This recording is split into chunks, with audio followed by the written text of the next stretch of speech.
Senhoras e senhores, retomando os trabalhos do nono FAS, Fórum ADCE para a Sustentabilidade, nós teremos agora o painel que traz o tema A Via da Caridade pela Partilha como Caminho para a Justiça Social. Convidamos ao palco para nos prestigiarem com suas participações e apresentações neste painel os senhores Padre Valdeir dos Santos, Carlos Reverbel, Rodrigo Geamal e o nosso moderador José Antônio Célia.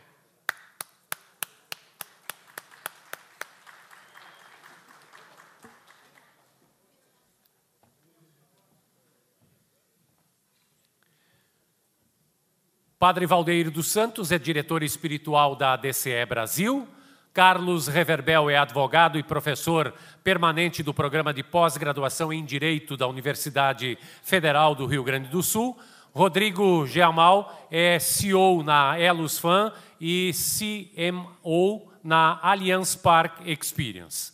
E o nosso moderador, o advogado José Antônio Célia, a quem nós passamos a palavra agora, então, para a condução deste painel. Vamos iniciar. Uma boa tarde a todos. É uma alegria nós continuarmos com esse faz com tanta profundidade. Vamos passar a palavra de um tema tão importante como esse, que precisamos de luzes para nós realmente nos comunicar com a sociedade, ao nosso Padre Valdeir, está de pé. Né, D'Amico, nós podemos dizer que a gente é um preito de saudade. Nós convivemos com o cônego Gandolfo, né? O Padre Aleixo, José Carlos Aleixo, com o grande Padre Florindo Timã e com o Dom Antônio Cheuiche, na época, assessor doutrinário, e o que fundou o movimento aqui no Rio Grande do Sul. Então, nós temos uma felicidade muito grande de estar com o assistente espiritual da ADCE. É uma escola que sempre nos gratificou muito. Boa tarde a todos. Todos agradeço a acolhida e o convite que foi dirigido.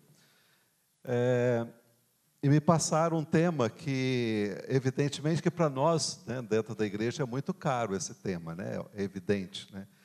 E eu procurei, assim, e vou fazer a minha colocação, não com o intuito de desenvolver um tema, mas muito mais de provocá-los numa reflexão que eu parti, ou seja, da Sagrada Escritura, da doutrina social da Igreja e também do documento de Aparecida, né?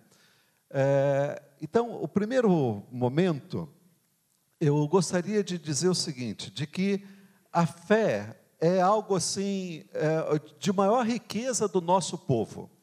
Essa fé que vem desde o descobrimento do Brasil. A fé não é algo que foi assim, num determinado momento da nossa história ela apareceu. Não, ela já veio, né? Ou seja, junto com a caravana que vem, que chega no Brasil, ali já está um capelão, ali já está alguém trazendo realmente a fé. Então, a fé sempre fez parte da história do nosso país, da história do nosso povo. E se ela faz parte da história do nosso povo, ela se torna para nós uma riqueza muito grande. E nós não podemos falar realmente de fé se nós também, ou seja, não fizermos com que essa riqueza possa ser expressada também na caridade com gestos de carinho, gestos de amor, gestos de entrega, gestos de doação, gestos também de sangue derramado, porque quantos sangues não foram derramados para que essa palavra ela pudesse ganhar realmente vida, né? E olhando um pouco a história da própria igreja, né? A igreja ela nasce, ou seja, desse lado aberto de Jesus pela lança. Então não é só o fato de alguém ser crucificado, mas alguém que, ao ser crucificado, ele concede a nós, né, ou seja, o sangue e a água, né, o batismo e a Eucaristia. E o que é que fundamenta a nossa fé e que nos sustenta, né, na nossa vida como cristãos, é justamente, ou seja, as primícias que recebemos pelo batismo e a vivência da doação, da entrega, que é através da Eucaristia, que o Senhor nos ensina como que nós devemos fazer. Eu procurei assim colocar algumas imagens, né? Algumas tão boas, outras nem tanto, mas já coloco uma frase do Papa Bento XVI, porque ele, quando esteve no Brasil, ele responsabilizou todos os bispos da América Latina no documento de Aparecida, dizendo isso, ou seja, de que a grande tarefa de proteger e alimentar a fé do povo de Deus cabe a cada um de nós, como cristãos, alimentar essa fé, pelo empenho da promoção humana, nos campos da saúde, da economia solidária, da educação, do trabalho, do acesso à terra, à cultura, né, acesso à cultura também, à habitação, à assistência, e entre outros, poderíamos elencar uma série de outras coisas aí, isso daqui, que realmente retratam isso daí para nós, né? Bom, aí a gente vê que nem tudo funciona a hora que precisa funcionar, mas em todo caso, agora começou a funcionar, né? Que tecnologia sempre é assim, né? É sempre de ponta, mas a hora que precisar não funciona, né? Mas alguns membros, né, da nossa igreja, como eu disse, realmente têm sofrido perseguições, né? E muitos têm levado à morte. Hoje em dia você abre a internet, procura aí, ou seja, digita lá, ou seja, cristãos sendo perseguidos, ou seja, morte de cristãos, sacrifício de cristãos, a gente vai encontrar uma infinidade. Eu agora não tenho dado, né, mas nós sabemos perfeitamente que a cada mês morre, ou seja, vários cristãos dando a vida, ou seja, pelo Evangelho, pela palavra e, evidentemente, pelo seu semelhante, né? Bom, da solidariedade e da defesa da vida, né, que são pontos fundamentais nosso como cristãos, é que nasce realmente a nossa fé e que nasce a solidariedade, né? E isso são gestos visíveis da defesa da vida e dos direitos, né, dos mais vulneráveis e excluídos, né? E que são gestos marcantes, né? Quando a igreja fala assim de uma opção preferencial pelos pobres, aí nós vamos aonde? Nós vamos lá no texto de Mateus e nós vamos no texto de Lucas e vamos procurar entender o que significa isso. Olha, Lucas, quando ele fala para os pagãos. Ele não precisa ficar especificando muitas coisas. Quando Mateus fala para os judeus. E aí, ou seja, Mateus tem que especificar as coisas e deixar as coisas mais claras. Então, Mateus, ao falar, ou seja, do bem-aventurados, os pobres, ele acrescenta em espírito.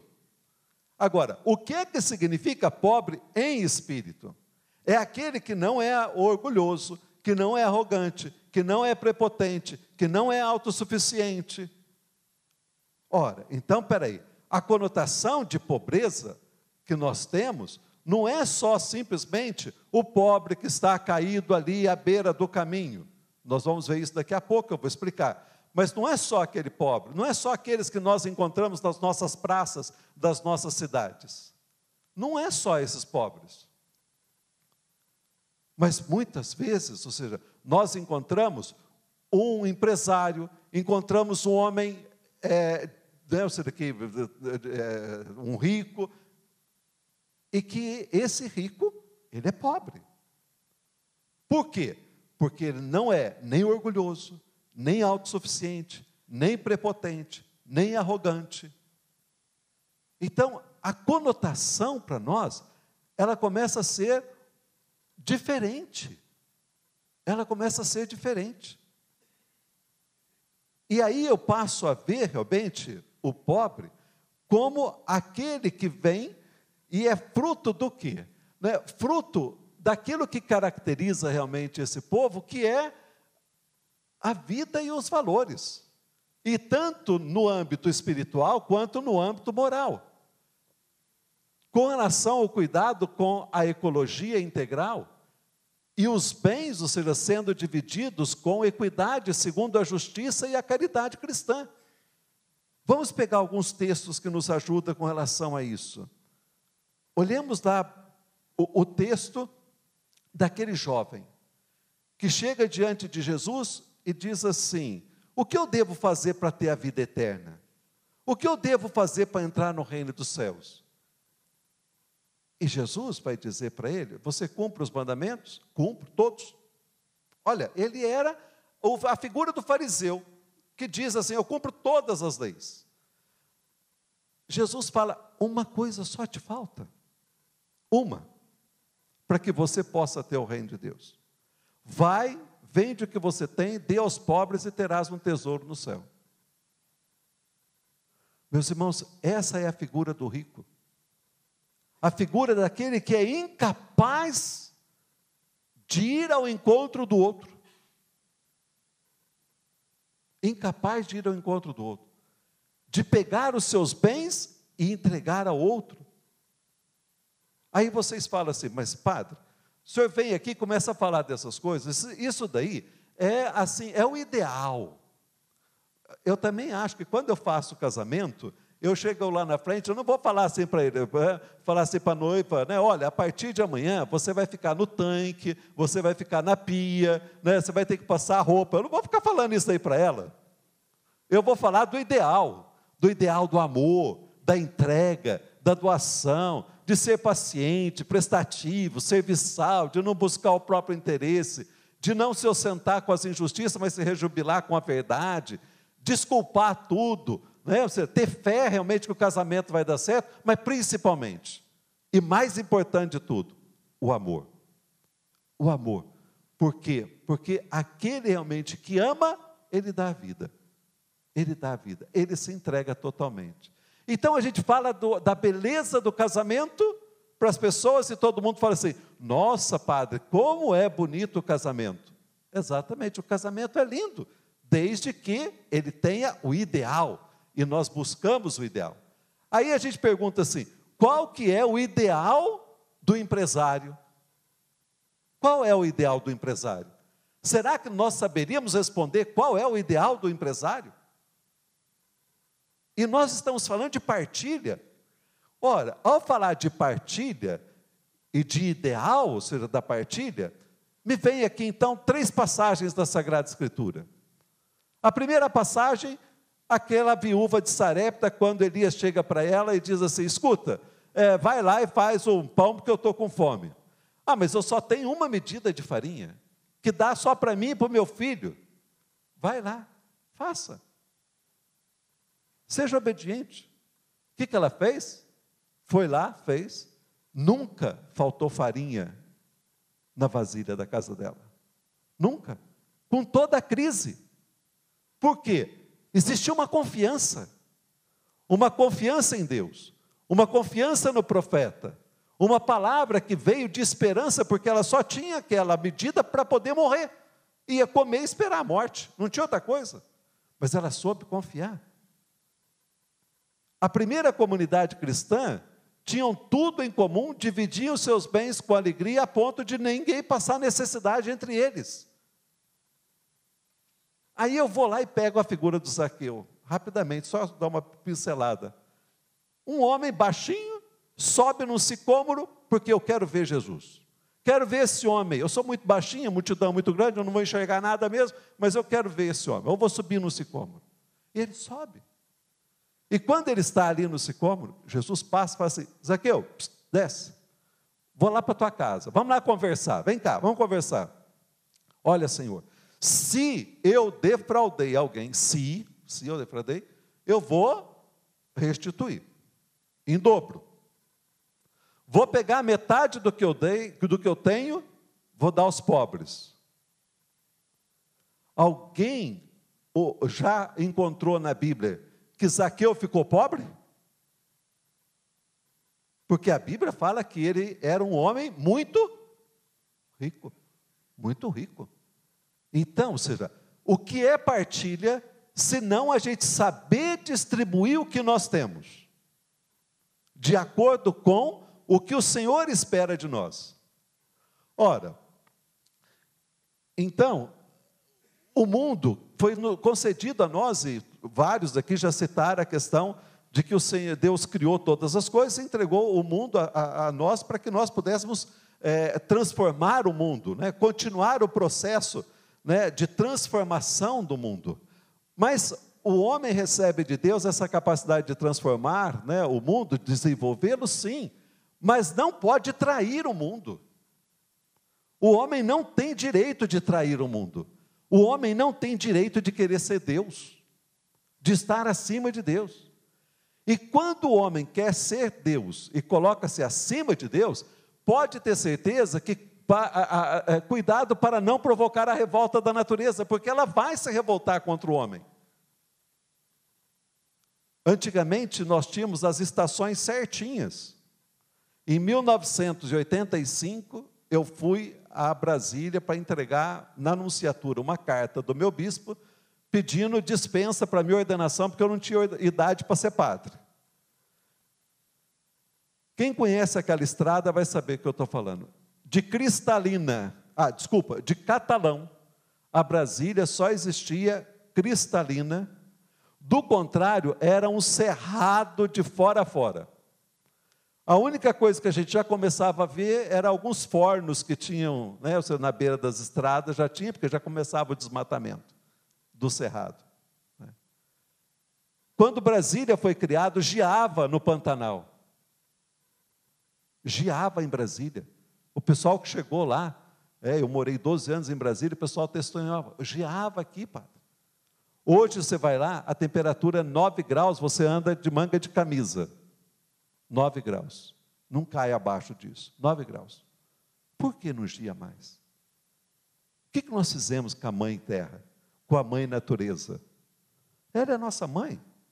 Nós temos que cuidar da terra, cuidar da natureza. Não podemos explorar.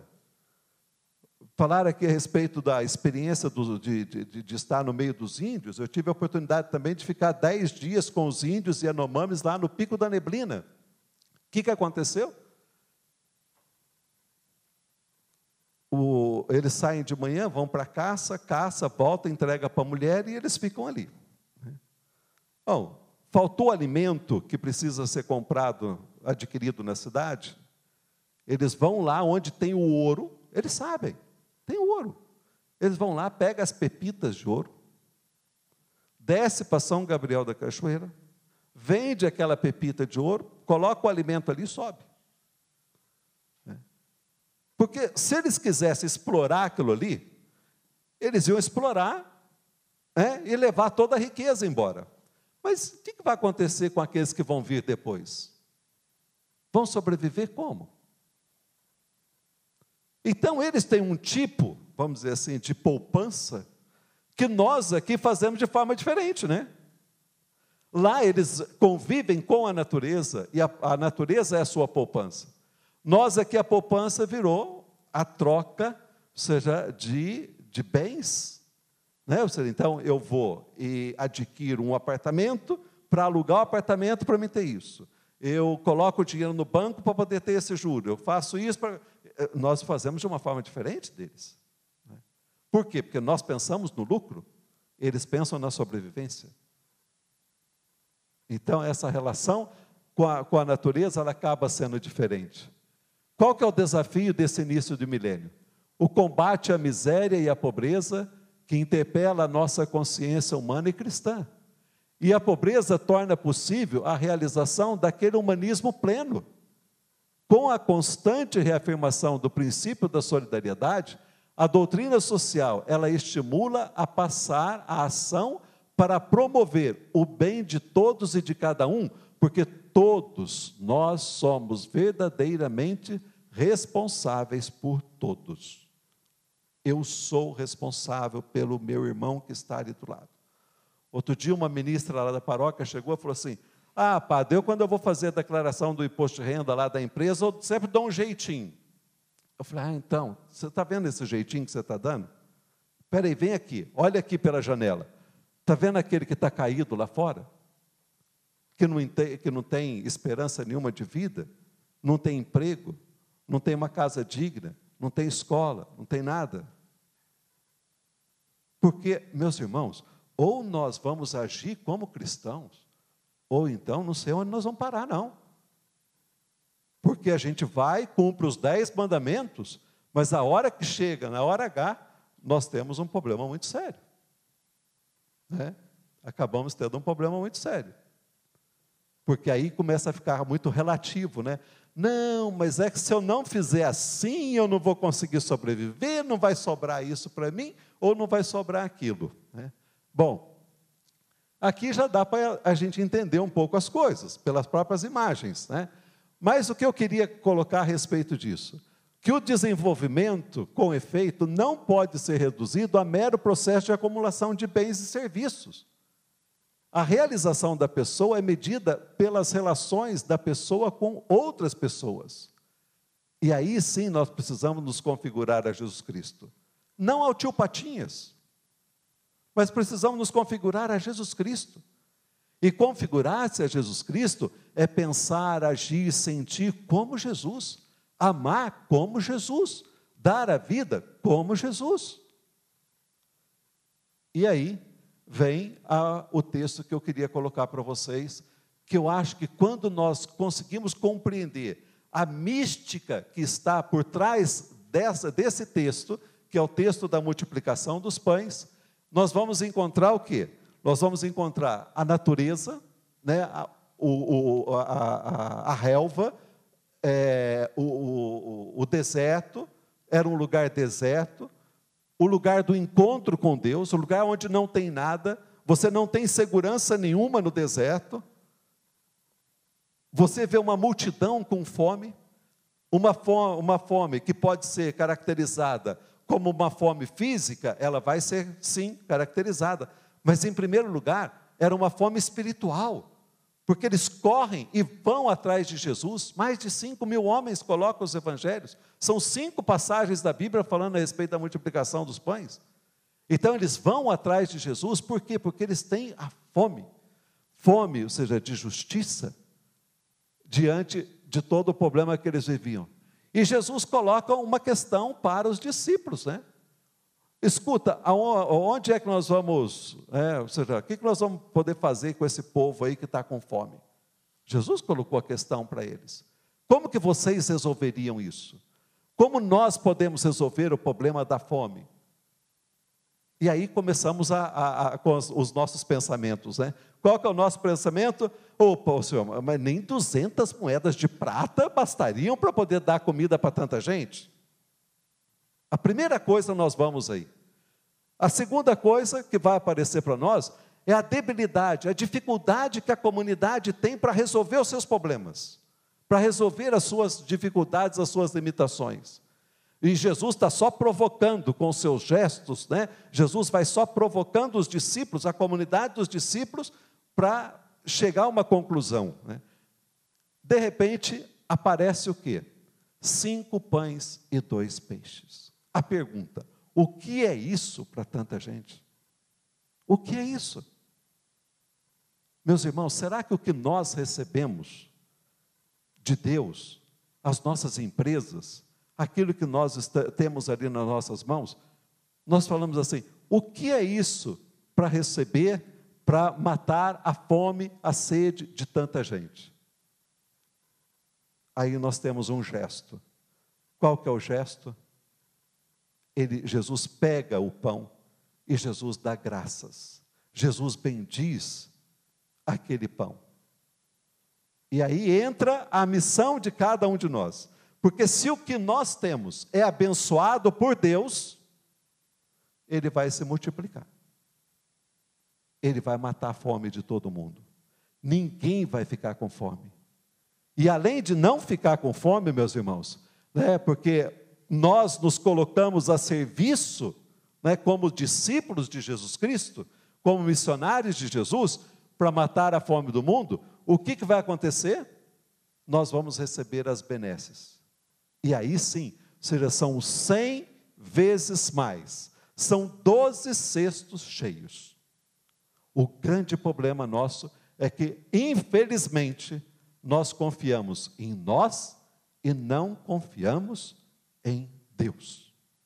Porque se nós colocarmos as nossas coisas nas mãos de Deus, Deus nos abençoando e dando a graça, nós vamos produzir muitos frutos. Eu acho que aqui está a resposta para cada um de nós, de como é que nós podemos fazer com que as coisas se multipliquem. E aí nós vamos ficar felizes, porque de 5 pães e 2 peixes, nós teremos 12 cestos cheios, 12 balaios cheios. Vocês sabem o que é isso? É a multiplicação. Por isso o próprio tema diz. E aí aqui eu termino, né, ou seja, com essa frase da Santa Dulce dos Pobres, né? Sempre que puder, fale de amor e fale com amor para alguém. Faz bem ao ouvido de quem ouve e à alma de quem fala. Obrigado.